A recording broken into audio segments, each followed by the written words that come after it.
instantly. And if you've got aspirations, and we're going to see in this January window, because I still think we'll be top by the 1st of January.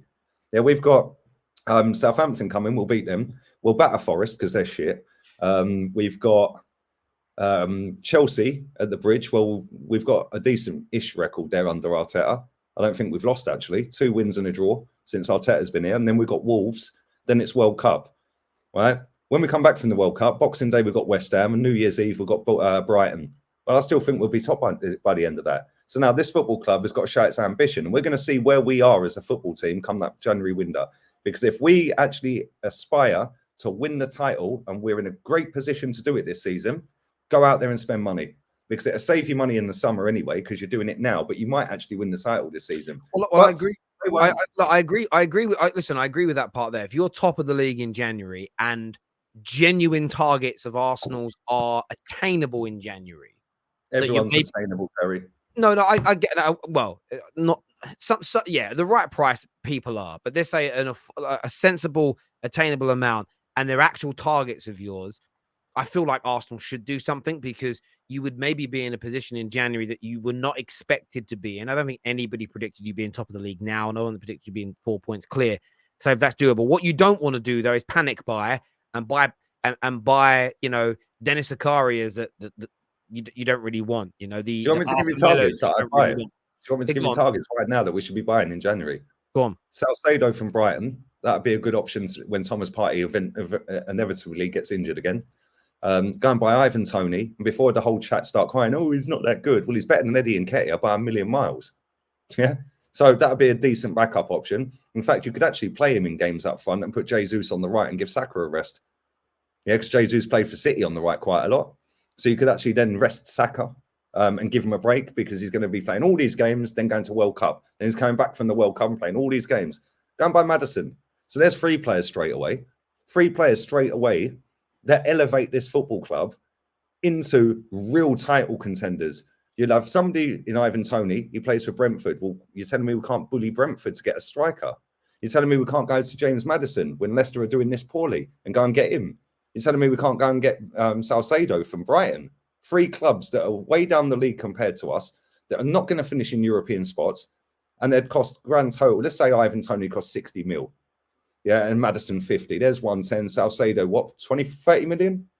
Yeah, go and do that now. You're saving a fortune in the summer, because now you've only got to get a right back, a proper right back, an actual official right back that could be cover if you want to keep playing Ben White there.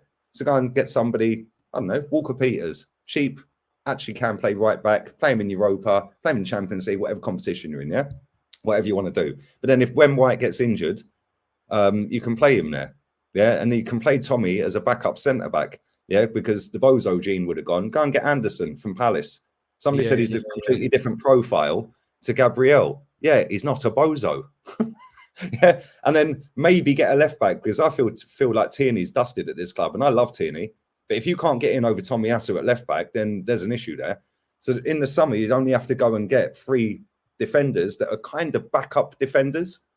Yeah, so they're not going to break the bank. Go and break the bank in January if we're still top of that table, because then we are all the way to the death in a title charge. Yeah, and it's going to cost, what, 100 million, 140 mil. You're telling me the club ain't got 140 mil to go and buy 3 players that elevate this club so far forward? Yeah, I think it'd be mad if we don't go and strengthen in January. But last January, we got rid of 6 players and replaced none of them. So don't be surprised if we do that again, or get rid of Tierney and don't replace him, because Tommy can play there and Zinchenko can play there. Mad.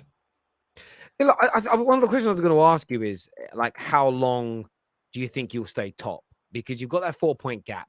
I think it's almost... Why is the Arsenal City game postponed? Because Lizzie passed away, and PSV's fans weren't allowed to travel over, so they postponed the PSV game. It was because of that. I mean, and that's coming supposed to play City, but yeah, we're playing Europa League on Thursday. Yeah, and that's coming at a really good time, because obviously, look, I still think you've got a chance against City at home. There's no doubt you've got a chance against them at home, but it's almost a case of maybe it's a game that's worthwhile pushing a little bit later on down the line, maintaining this 4-point gap. You've not really got hard games, in my view, between now and the World Cup, as an example, and it puts you in a really commanding position. And what I wasn't impressed with Arsenal at the weekend. I thought Ramsdale made some good saves. amongst a few other things. But what kind of really, what you kind of really kind of impressed me with as a club is how you still got through it a little bit by luck at times, more by what's it, a bit more by luck than by planning, as it were. But you're through it and you're top. And how important that Leeds win was 3 hours later, or less than that, really, 2 hours later, when the Liverpool game finished. It just shows how important. I saw a lot of Arsenal fans a little bit unhappy with the performance. Oh, we got lucky today. I'm telling you, by 7 p.m., 8 p.m. that night, there was no sense of feeling lucky whatsoever, because at the end of the day, you were top of the league with that 4-point cushion. And who knows what happens between now and when you next drop points, because it is not inconceivable that City have dropped more points in more games than you have this year. And the sense of confidence at Arsenal continues to grow. So I get your point that you've got to improve in certain areas.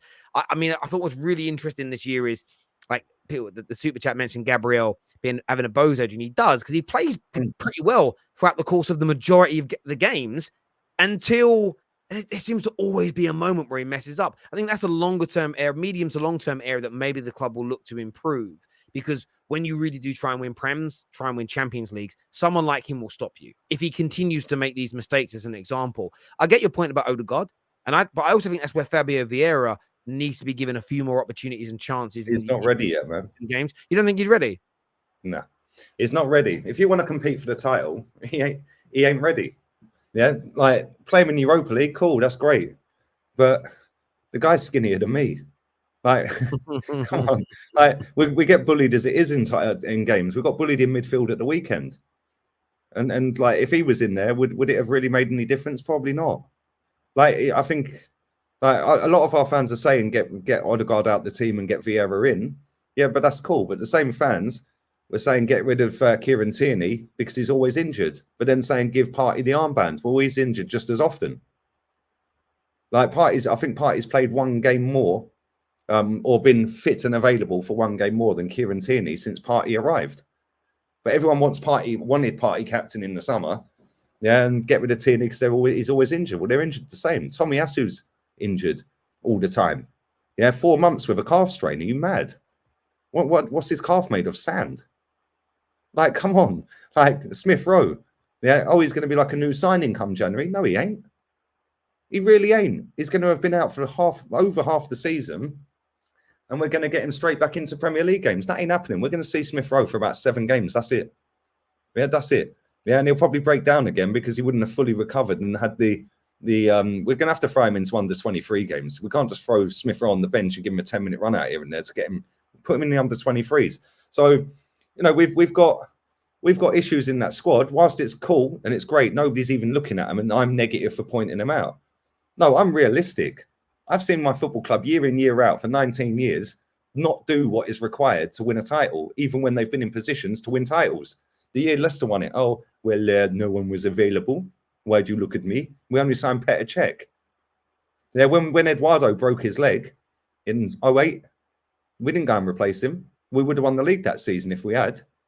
So I'm saying there's been times 2013-14 season. Yeah, we could have gone out there and done a little bit more and we would have won the league. Like, we could have won the league 3 more times under Wenger if he did what was required. And people say, oh, but we were paying the stadium. What a load of rubbish.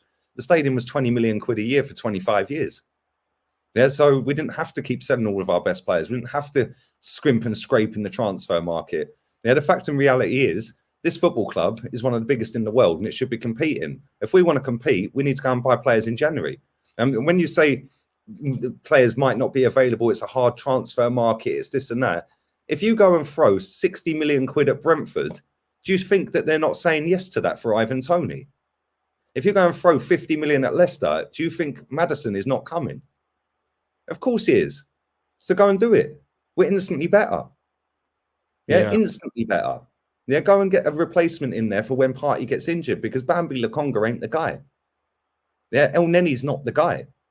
Yeah, go and get somebody that's up to speed, that is actually showing potential to go on and kick on and play above the club that he's playing at. Yeah, but we won't. We won't. And inevitably, we won't win the league, unfortunately. I'd love us to win the league. That's all I've wanted since they smashed that stadium down. I say it every week. People go, oh, you're negative. What, negative? Because I want to win. Ain't my fault you've grown up as a loser. Ain't my fault you ain't seen us win a league. I've seen 5. I won another 5. I've seen Arsenal win 5 league titles, Terry. Yeah, it says 1989 on this T-shirt. 1989. That was the first time I see Arsenal win a title. I've seen 4 more since. So why can't I want more? Yeah, why can't I demand Arsenal to go and do what they want to do? Because that's negative. Raise your standards, man. Like, we're great at the minute. Fantastic. We're top. That squad is not big enough to win us the title. Yeah, it might be big enough to get us top 4, but it don't help, Terry, when you've got Ian Wright coming out saying top 4 is the target. Don't help when you've got 4 of your first team players in pre-season saying top 4 is the target. Don't help when Arsene Wenger told everyone it's a trophy. Don't help when you've got all the biggest accounts online saying top 4, top 4. Top 4 for what? Bayern Munich must be licking their chops if we get in the top 4 with that squad. Like, come on. Yeah, let's go for it. Go and do 140, 160 million in January and go and compete. But they won't, because they're happy to get top 4. No, I've said this to you before. If you finish second in the Premier League, what's the difference in prize money to finishing first? Not a great deal, is it? Yeah. So why are you going to go and do 160 million in January when you're going to get the similar level of prize money? You're not. No, I get Arsenal, mate. I listen, and I get, and one of the things I've been speaking to Arsenal fans for a long time about is this element of just because you're happy doesn't mean you should take your eye off the prize. You shouldn't take the pressure off your owners. Been having this argument for a few days since Jurgen Klopp last week said that the Cities and the Newcastles can do things we can't dream of. It's a lie. It's an absolute lie. No team in the top 6 is poor. We all have billionaire owners and we all bring in hundreds of millions of pounds of income. Now, the Man Uniteds and the Liverpools and the likes bring in more money than Arsenal, and Arsenal do bring in more money than Tottenham. But equally, if all of our owners were prepared to invest the maximum amount of money that they're able to invest on players alone, and again, there's a limit to how much they can invest on players. There's an extra amount of money they can invest towards wages, and there's even more money they can invest if they're going to improve infrastructure. But you remember, if you invest money and make your stadium bigger, if you invest money and you're able to grow the wage bill, more money can be taken from TV and commercial revenues to spend on players because you're not taking it from other pots, as it were. In the last decade, City's owners have invested £750 million. Chelsea, under Roman Abramovich, invested £773 million. I think Arsenal's is around 250 million. Liverpool's is around 112 million. Manchester United's and Tottenham's is £0 invested up until 2021 by their owners. And this is when you know where your club's really at. And I'm sick and tired of hearing our clubs moan that, we don't have the budgets, we don't have the money, For me and from my point of view, it's always been a case of, no, we choose not to. If Man United's owners paid the debt off tomorrow with their own cash, they took their own money and paid our debt off, that's somewhere in the region of 50 to 100 million pounds a year back in our coffers from us not paying interest payments. On top of that, if they stop taking dividends, it's another 20, 30 odd million pounds. And then if you've got world-class directors of football and technical directors to create a club program, you wouldn't even have to spend as much as we've spent in the last decade. You'd spend less and would have an even better team and would be making profit. And no matter how rich City and Newcastle's owners are, they would never be able to spend as much as us because they don't have the revenue generated that we do, generally speaking. City's has come very close to ours, if not surpassed ours, because of it's Champions League that's done it. We've missed so many Champions League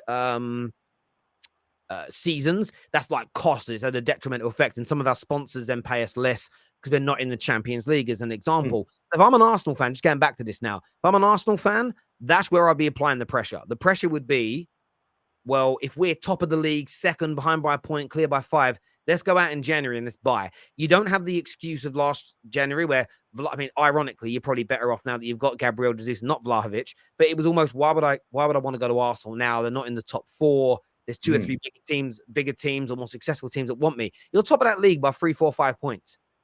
You're Arsenal, you're big Arsenal, you're in London, you've got money. You should be able to walk up to most players that are available and not at like the world's biggest clubs and say, come to us. And I think you named 3 or 4 players that would definitely improve your squad and your team. And yeah, I'm intrigued to see what Arsenal do next. But you have been brilliant this year, playing phenomenally good football. And there's lots of room for improvement. 100%. 100%. And I see a lot of people in this chat. I want to highlight a few comments, by the way. Big up to everyone who watches me that hates me. I appreciate it. If you watch everything I do, you're a fan. So big up all my fans. But there's somebody saying Lee just wants one season wonder. Really? Not at all. And then there was another one very quickly from the same geezer. This is not FIFA. He wants every team to be FIFA. And managers good for one season. Let me tell you something, my friend. You're obviously using the internet, so you have a Wi-Fi connection or a 4G connection, maybe even a 5G connection. Go and Google how many managers Bayern Munich, Chelsea, and Real Madrid have had in the last 17 years. They've had more than one a season between them. And they're the 3 most successful clubs in world football in that time. So if it can work for them 3, why can't it work for my club?